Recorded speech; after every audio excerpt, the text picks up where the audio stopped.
and open up to Philippians chapter 1. Now, I don't know about you, but growing up, I always had impressions about what went on in people's lives at certain times. I always thought retirement was that you just sat out on the porch and watched the cars go by. Okay? The reason why that was because I had a next door neighbor, and his name was Joe, and Joe was probably in his 90s, okay? And he would just sit out there and watch the cars go by. So whenever I thought about retirement, I always had that idea of Joe sitting out on the porch when I was 5 years old, and I would go over and talk to Joe and then leave because I wanted to go play. That's what retirement was about. But we also realized that retirement is not about just sitting out on a porch watching the traffic go by. I also had this idea that once professional athletes or college athletes finished their playing, that they just sat around too, all right? Because what are they going to do? But growing up, I realized, they have more of a life. In fact, they need to figure out this next season of life after college sports or after professional athletics. We have this idea in our lives sometimes of how life should go or how life is, but it's not always the case. And sometimes growing up, I thought, you know what, once I get through ministry and out of ministry, then I'll really have nothing to do. But we realize that in each season of life and in each relationship in life, that there is valuable ministry there.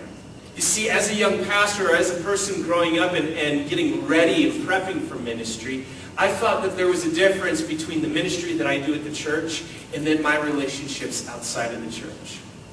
But I realized, as time went on, sometimes because I went through the school of hard knocks, that ministry is not just about what I do here, but it's also about what I do at home.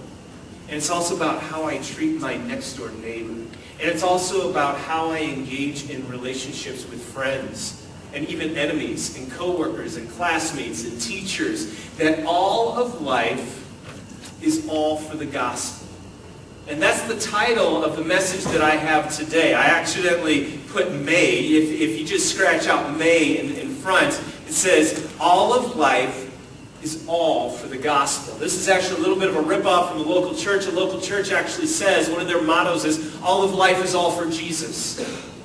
And I morphed that a little bit because of what we're talking about here with the Apostle Paul. Because here was the Apostle Paul who was doing valiant ministry in the book of Acts, but now he finds himself in prison. And perhaps when Paul went into prison, there might have been this temptation, or maybe some of us, if we were thrown into prison, we would think, oh, well, that's it. My ministry was over. But the Apostle Paul realized that the ministry had just begun because there is now prison ministry for him to do. Long before Chuck Colson was around, long before we had all these alongside ministries that works in the prisons here in town, long before that, here was the Apostle Paul doing prison ministry while he was in prison. And so what we realize is that all of life is all for the gospel.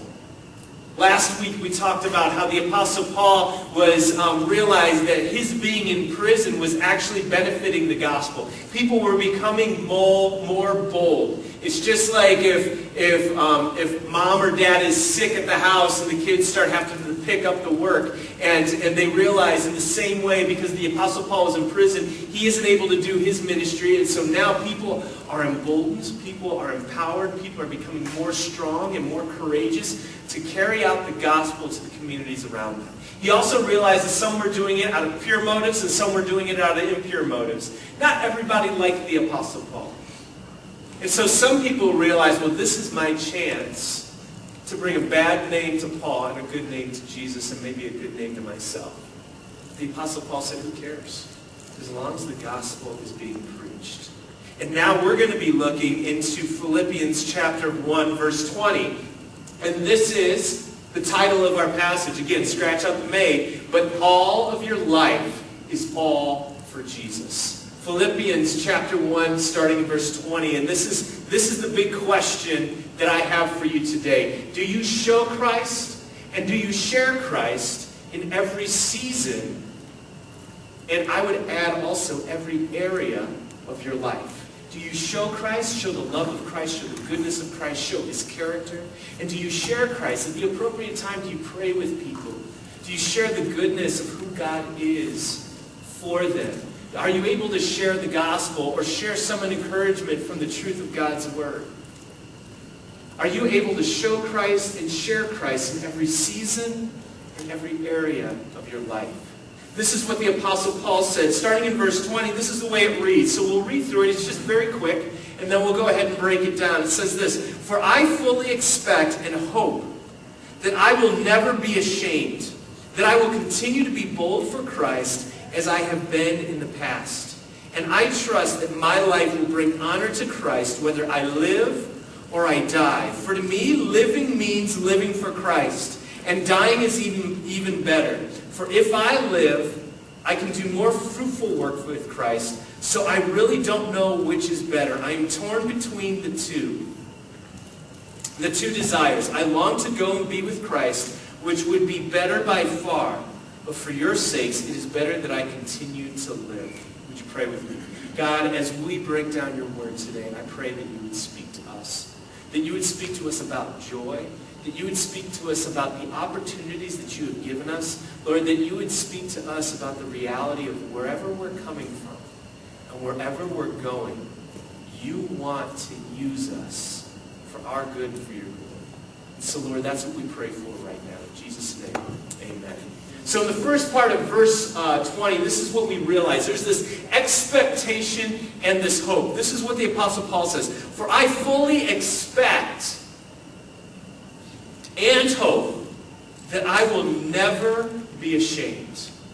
I fully expect and I hope. You sense this idea of well, obviously expectation, but this deep desire to be used by God and to get back on, when you get back on the front lines, that you wouldn't shirk away from the battle. I remember growing up and playing soccer, and I hit a pretty high level of playing soccer. I played nationally and internationally, and it was a lot of fun. But a couple of years ago, I got into a little rec league, and I also played soccer there. And I remember getting the same sort of nerves in this rec league as I did playing nationally and internationally. I remember, you're getting ready for the game, and so you get the butterflies, you get the little angst in your stomach. You don't know if you're going to throw up or not, and it's just like, but you're ready for the game. And those nerves are going. And it's this readiness. And then all of a sudden, I'm playing this local rec league that means absolutely nothing. Right? I mean, I'm going to go to work the next day, and it's no big deal, but at the same time, I feel these same nerves. And maybe you've been at work, or you've been a supervisor at some point in time, or maybe you're around people where sometimes you have to have difficult conversations with them. I don't know about you, but when I have to have difficult conversations with people, it doesn't matter whether I was 18, whether I was 28, or now I'm 38. I still get those nerves, that nervousness of, man, what am I going to say to them? And how am I going to articulate it? And how am I going to do it in such a way that I speak the truth, but I do it in a loving and clear way, but I also set firm boundaries, and that makes me a little nervous. And maybe there have been times when you've had opportunities to share the gospel. And I don't know about you, but sometimes there are also nerves when I do that. When I go and share the gospel, I remember sharing the gospel when I was a kid, when I was in high school. I mean, because I received Christ at a young age, and so I just had different opportunities to share Christ at different times. And it's an exciting time, but it's also there's a little trepidation in there, because how are they going to react?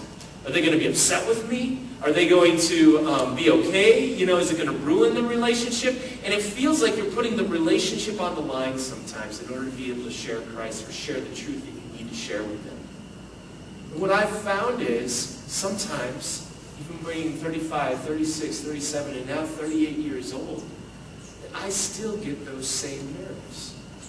And here's the Apostle Paul saying, I have a difficult job. I am on the front lines of ministry. But this is my expectation and hope. In the same way that I was bold as a young man in the Lord, I want to be bold as an older man too.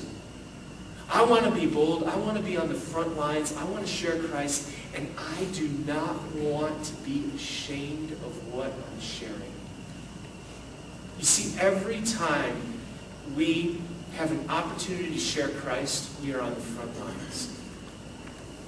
And here's the Apostle Paul saying, I don't want to shirk away from that responsibility. If I have that opportunity, I want to share boldly. He says, I will not be ashamed. I will not be ashamed of the gospel. I will not shirk away. As we have opportunities to share Jesus Christ, realize that we might still feel those same nerves. Sometimes those nerves just don't go away. Just like the soccer, just like the difficult conversation, just like sharing the gospel.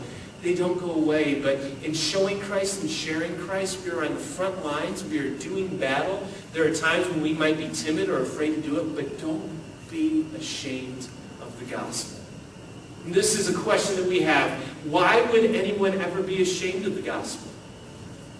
Why would we ever be ashamed? I think there's a couple reasons why we might shirk away from that responsibility. Number one, because just like what I said before, we don't know how people are going to react to us. Have you ever had to share truth and love to somebody and it hurt them? People don't always respond well to truth. Okay?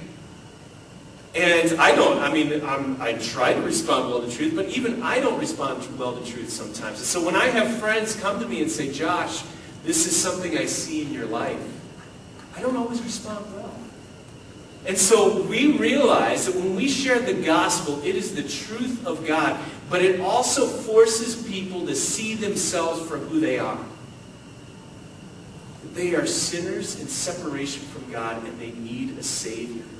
Now that can be beautiful news, but that can be also very hard news for people to take too. And so there might be a relational thing there. All right? We also realize that there are consequences that come from that. Maybe you really value that relationship. And so whenever you're sharing the gospel or you're sharing some truth to somebody that's really hard for them to take, you're putting that relationship on the line and everything that is a part of that. If it's a marriage relationship, it might be the marriage. If it's a relationship with your child, it might be a severed relationship with your kids or your grandkids too. If there's financial elements involved, it means being cut off maybe financially from some things. There are stakes in the game. For the Apostle Paul, he was in prison, and so it might have meant longer prison sentence. But he realized that he cannot shirk away. He cannot be ashamed of the gospel, but he needs to be bold in sharing Christ no matter what the consequences are. And here's another element that we need to put into this too. Why it's difficult sometimes to share the gospel, why we can be ashamed, is because we're dealing with a spiritual battle. It's not just a relational conversation. It's not just a self-help sort of conversation that you're going to have with somebody. It is spiritual warfare. When you share the gospel, you are sharing the good news of Jesus Christ, but this person is enslaved to the enemy, and now they have an opportunity for freedom, but the enemy does not want them to take that. And so there might be spiritual elements involved too. And so we need to realize that just like when I was playing soccer, no matter what soccer game I was in, there were always those feelings, that anxiety or that anxiousness, that pregame anxiety and the pregame jitters that I had. Just like having a difficult conversation at work or wherever the atmosphere may be, that sharing the gospel, it doesn't matter how old you are, that there might be times when it might be difficult to share that because of the things that I just discussed.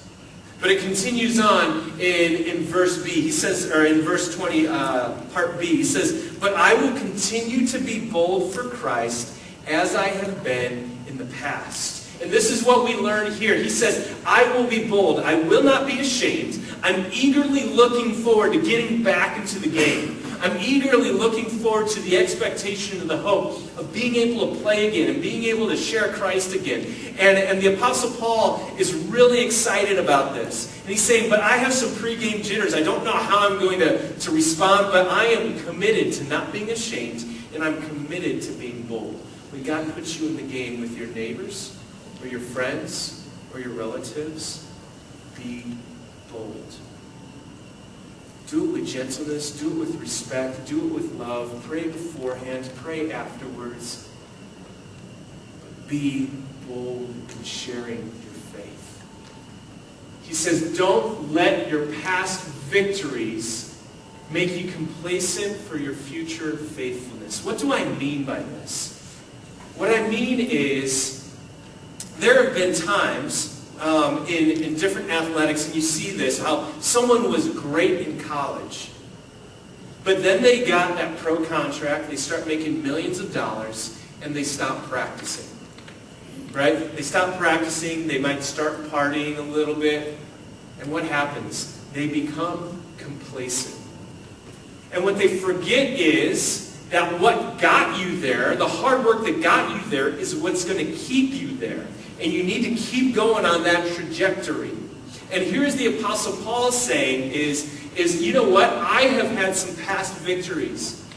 But God also has some future opportunities for me that will also reap some rewards. And so what I can't do is I can't become complacent and be like, oh, well, that was, you know what? I shared Christ with 35 people over here, or I, did this sort of ministry or that sort of ministry, or I gave this amount last year, 5 years ago, and that's awesome. God is like, that's great, but there's also future opportunities for you to influence people for the kingdom of God. Don't become complacent. Here was the Apostle Paul saying, I am bold, I'm ready to get back in the game. I don't want to become complacent and just sit here in prison and feel, oh me, oh my, I feel badly for myself. No, he's saying, I need to get back in the game, and I'm ready to share the gospel with whomever it is.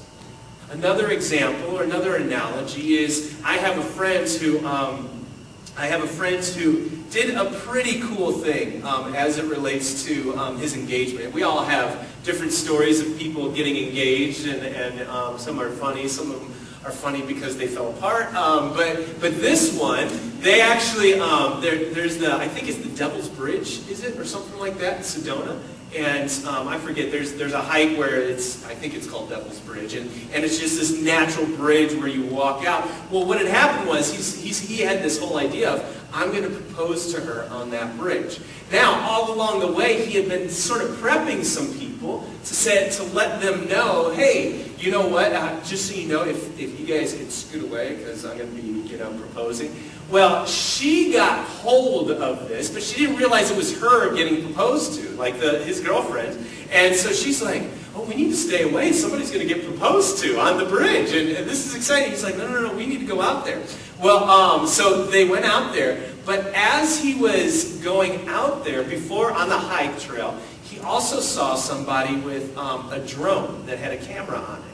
And so he made a deal, hey, can you take a picture of me proposing with this drone? And so if you guys have ever seen drone pictures of like the drones come up and you can get a really good scope, a really good view of everything. And so what had happened was, and it was kind of cool, he was able to propose to his now wife. He was able to propose to his wife on Devil's Bridge in Sedona, getting this beautiful view. And then he was able to do it and have it video recorded by a drone. And so now he has that. They put it up on Facebook. Everybody's like, oh, that's awesome. And so they have this great story of what their engagement was like. Now what happens if he just stops there as it relates to the relationship? He stops pursuing her, or they stop being romantic, right? The reality is like sometimes here's, as they continue on in their relationship, and she's like, well, I feel disconnected to you. I feel like we could, we have an opportunity to maybe go on vacation here or there, or what about this? And he's like, well, what about what I did for you when we got engaged? And the engagement was great for that season. But they're in another season now. And they need to continue to fan the flame of this relationship in this season and be ready for other opportunities as they come. In the same way, as followers of Jesus Christ, we ought to celebrate what God has done for us in the past. We should never forget that. In fact, in the Old Testament, sometimes God said, remember, build this Ebenezer, build this statue, or do this, or go through this ceremony, and to remember what God's faithfulness did for you. But that was as a marker to have faith for future opportunities when God was going to continue to be faithful. And here's the Apostle Paul saying, I'm not going to stop. I'm not going to stop showing Christ, and I'm not going to stop sharing Christ. The atmosphere might be different, but as long as I am around people who don't know Jesus, I have opportunity. And so we see here that we need to make spiritual impact in every season of our life. The Apostle Paul did it, and we need to do it too in our life. It continues on in 20c, and this is what it says. It's like, when is verse 20 going to end?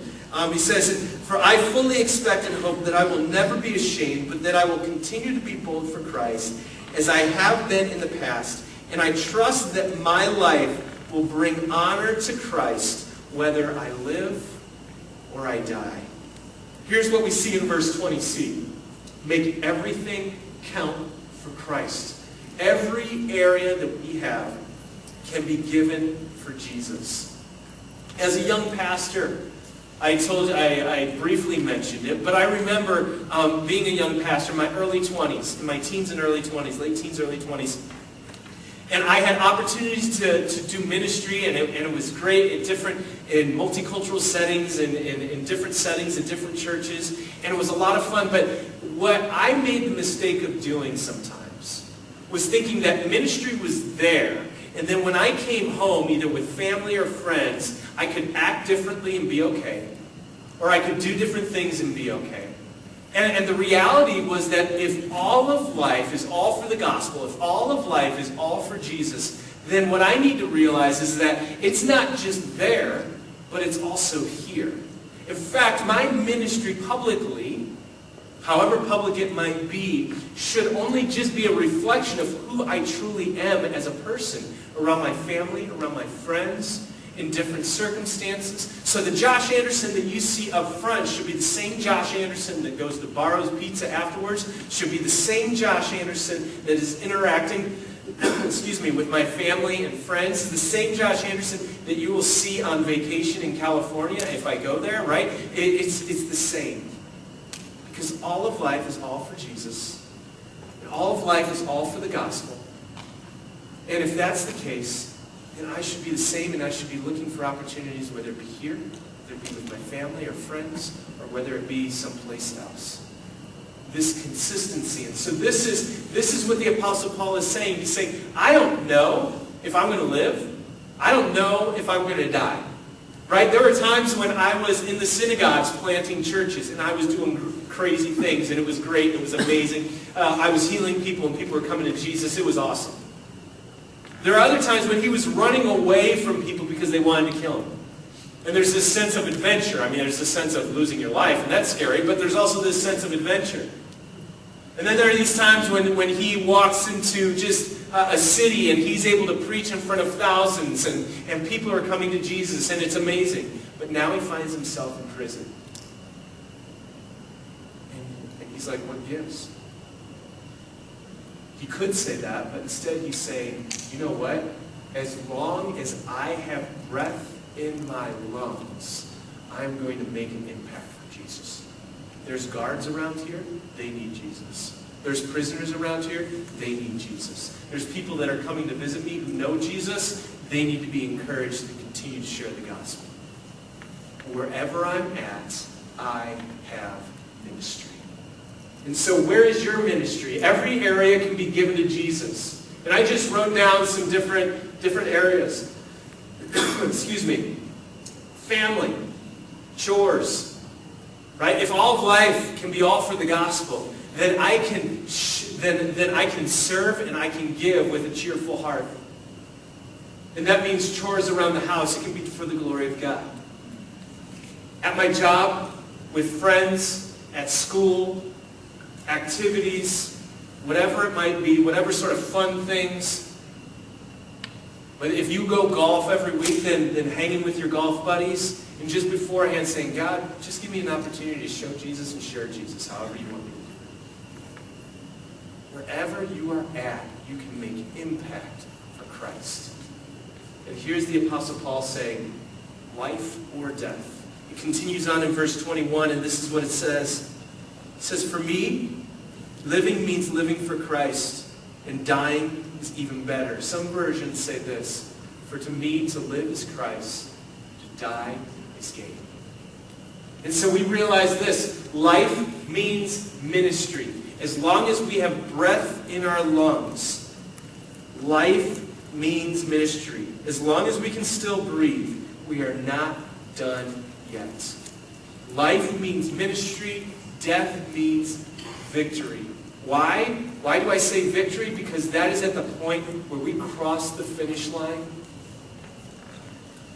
and where our faith is responded by being able to see God face to face. Our faith is sight. Everything is a reality. This idea of glorification where Satan has no more power over us or over the world that we live in. We are face to face with Jesus Christ. So as long as we have breath in our lungs, there is impact to be made. Whether it be prayer, whether it be opportunities to show the love of Jesus to people around us, or share the truth of Jesus around us in a variety of different ways and different capacities. But we have that opportunity, and death means victory. We don't have to be scared of that great unknown because we know that Jesus has crossed through it, and he was victorious over it. And when we cross through, we can see Jesus welcoming us in. And so this is the main point of the passage. This is the big idea that I want you to take home. It says, no matter where we are in life, maximize your spiritual impact by showing Christ and sharing Christ to everyone around you. Don't give up in any season, because life is a spiritual investment in an eternal reward.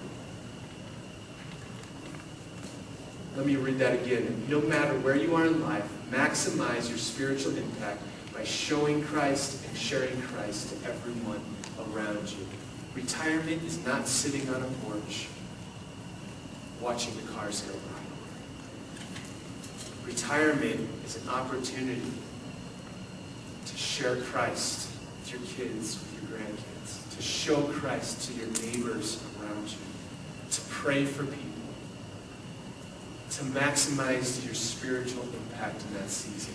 Or if you're still working, just because you aren't in pastoral ministry doesn't mean you aren't in ministry. That means you have an opportunity to show Christ and share Christ to the people around you at work. Or if you're in school, that means that you can show Christ and share Christ in how you act in the classroom, in how you interact with your classmates and your instructors, your professors, whatever it might be. Don't give up in any season. The Apostle Paul could have given up, but he didn't. Even though he was in jail, he realized this is just another opportunity for me to make eternal impact on people who wouldn't normally go to the church or to the synagogue. But I can interact with them right here, right now. Because life is a spiritual investment in eternity, in an eternal reward. We aren't living for the here and now. We're living for something that we can't see. And we are following a Jesus who we read about and who we sense in our lives, but one day we will see face to face. So my question to you is this.